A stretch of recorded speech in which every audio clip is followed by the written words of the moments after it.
Sabko bari sanmane ke saath, prem se hridik swagat. With great love and respect, I welcome you all with all my heart. Tonight I'm going to do a short course in Kashmir Shaivism. I'm going to give you all of Kashmir Shaivism in one shot. First of all, we have to set it in the context of Indian philosophy. I always like to say in my Learn to Meditate course that we live in two worlds. Not one world, but always in two worlds. And I mean by that the inner world of awareness and the outer world of matter. So the inner world made of thought and feeling, and the outer world of objects. And when you think about it, our life strategies are usually about trying to impose our inner world will on the outer world of matter. And the outer world of matter is very stubborn and resistant to our will. I mean, how many of us have exactly what we want in our life? So we're always in this struggle between our awareness, I want, I don't want, and matter, which just lies there, completely indifferent to us. So there are these two worlds, and so any philosophical understanding of the universe has to begin with this simple and direct fact of these two worlds. So then you have the situation which philosophers hate, which is called the duality. They hate duality. I don't know why they hate duality. They want only oneness.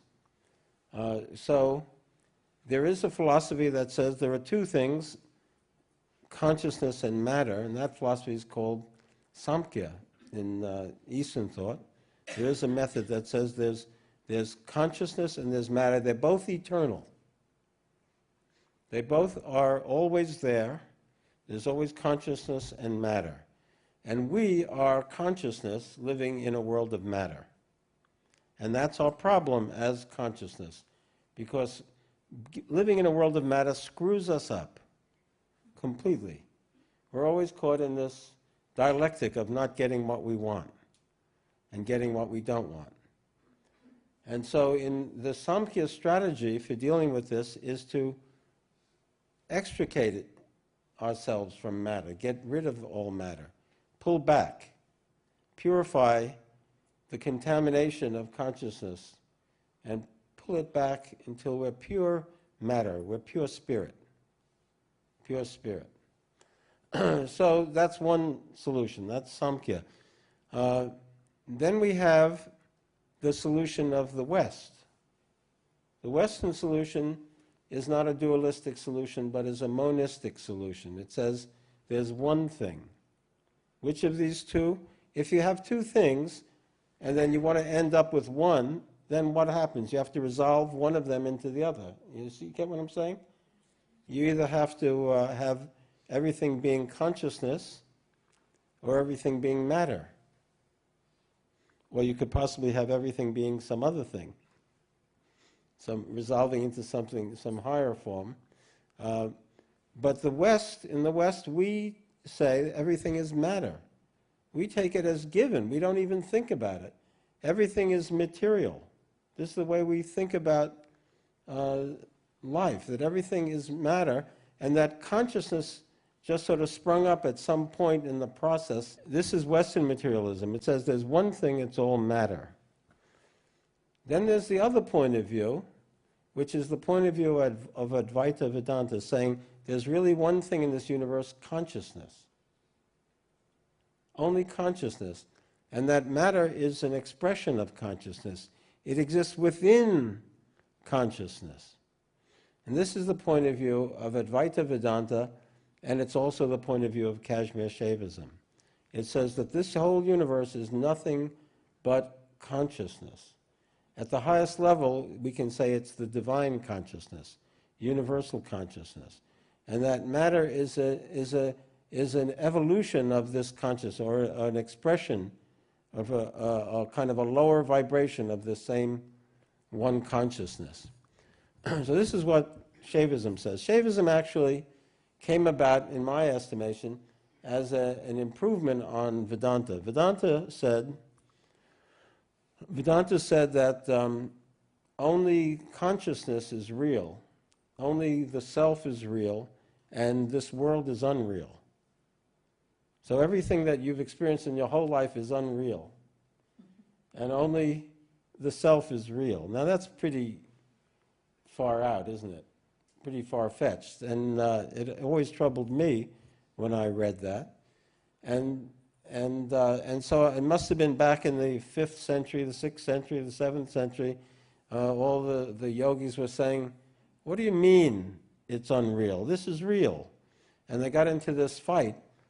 And the point is they were missing the primacy of the self, that the original teachers of Advaita Vedanta, Shankaracharya and others, wanted people to know the self. And instead of knowing the self, they got involved in this whole controversy about whether the world is real or not real. So some very smart yogis in Kashmir came along and said, forget it, the world's real, but it's made of consciousness. So this was a big breakthrough in this realm. It said we don't have to fight that battle. Everything is conscious. The world is real also, but it's a play of consciousness, if you can follow that distinction. So Kashmir Shaivism says this world is real, but it's a play, an expression of consciousness. Just like when you have a dream, that dream is an expression of your own consciousness.